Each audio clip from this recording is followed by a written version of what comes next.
მოგესალმებით, მე ვარ გვანცა და საქართველოს ბიზნეს აკადემიაში დავამთავრე კურსი ადრეული ბავშვობის სახლს და განათლებისა და განვითარების ძიძობის მიმართულებით.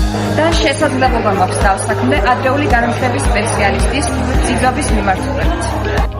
მოგესალმებით, მე ვარ ქეთი დარჩია, საქართველოს ბიზნეს აკადემიაში დავასრულე კარგი სადისტრიბუციო საწარმოო პრაქტიკა. დღეს შესაძლებლობა მაქვს მივიღო მონაწილეობა საქართველოს გასაკვების პროგრამაში და დავსაქმდე ჩემი პროფესიით.